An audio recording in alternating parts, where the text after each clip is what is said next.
একদিকে hit officer নিয়োগ দেওয়া, অন্যদিকে রাতের অন্ধকারে গাছ কাটা। হিট কম হবে কেমন? গাছ তো নাই, বাংলাদেশে গাছ তো নাই। পুরো শহরটা আমার টাকার মতন লাগে এখন। তারা আসলে এখানে গাছ দেখে না, তারা এখন পরিবেশ দেখে না, তারা এখানে টাকা দেখে।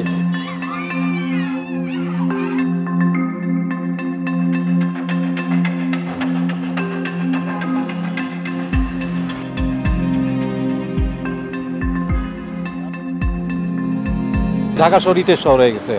আপনার ডেভেলপাররা দেখেন কাজ করার আগে গাছ কাটে, অনর্থক এই গাছগুলো কাটা হয়েছে, কোনো দরকার ছিল না। আপনাদের আবার আমাদের এখন হিট অফিসার বানাইছে, ওনার কী করবে? হিট কমাবে কেমন? গাছ তো নাই, বাংলাদেশে গাছ তো নাই। যারা হিট কমানোর কথা, যে জিনিসটা ওই জিনিসটা তো বাংলাদেশে নাই, ঢাকা শহরে নিতে পারবে, অটোমেটিকলি পারবে। এটা তো তাপমাত্রা দিনে দিনে বৃদ্ধি পাচ্ছে, সেক্ষেত্রে গাছ কাটার মতো এরকম পরিবেশ বিধ্বংসী সিদ্ধান্ত অবশ্যই শুধু বাংলাদেশ না, সারা পৃথিবীতেই প্রভাব পড়ছে।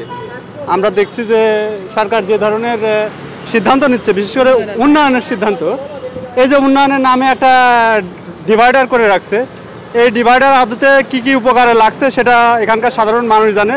প্রতিদিন এখানে রাস্তা পারাপার হচ্ছে, সাধারণ মানুষ, ছেলে শিশু বয়স্করা রাস্তার উপর দিয়ে চলে যাচ্ছে, আর প্রতি রাতেই দেখা যাচ্ছে যে এখানে কোনো না কোনো সময় এসে গাছ কাটার সিদ্ধান্ত নিচ্ছে। বাচ্চা নিয়ে রাস্তা পার হওয়া, আগে তো রিক্সা নিয়ে স্কুলের সামনে চলে যেতাম, এখন তো স্কুলের সামনে যাওয়া যায় না, এখন বাচ্চা নিয়ে হেঁটেই যেতে হয়, আর নাহলে অনেক দূর থেকে যে টার্ন নিয়ে ঘুরতে হয়। টকটক করে আগে মানুষ এখানে হাঁটলে ভালো লাগতো, নিরিবিলি থাকতো, ছায়া থাকতো, হ্যাঁ বাতাস ছিল। এখন কোনো বাতাস নেই, পুরো শহরটা আমার টাকের মতন লাগে এখন, সত্য কথা বলি। রাস্তাটাকে পুরো একটা দেখেন মনে হয় টাক মাথা একটা। একদিকে হিট অফিসার নিয়োগ দেওয়া, অন্যদিকে রাতের অন্ধকারে গাছ কাটা।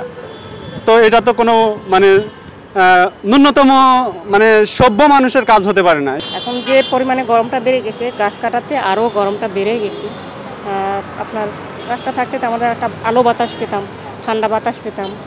সরকারের নামে এই সিন্ডিকেটগুলোই সব জায়গায় রাজত্ব করছে, সেটা রাস্তায় করতেছে, সেটা সরকারে করতেছে, সেটা প্রশাসনে করতেছে, সেটা সব ধরনের অপকর্মের সাথে তারা নিজেদেরকে যুক্ত রেখেছে।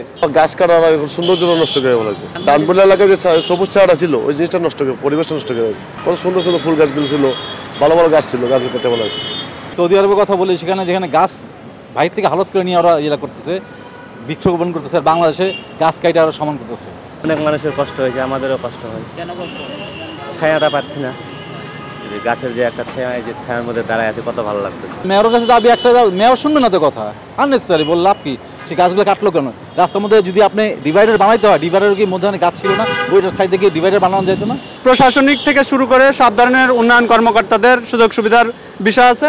সুতরাং এখানে গাছ আসলে ম্যাটার করে না, ম্যাটার করে আসলে তাদের যে ক্যাপিটাল, তারা আসলে এখানে গাছ দেখে না, তারা এখন পরিবেশ দেখে না, তারা এখানে টাকা দেখে। সুতরাং টাকা দেখার যে বৈধতা, টাকা দেখার যে চোখ, সেই চোখ দিয়ে দেখলে এখানে গাছ থাকার কোনো কথা নেই।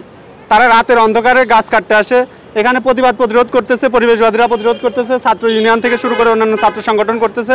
যারা করতেছে অফকোর্স তাদেরকে স্যালুট জানায়।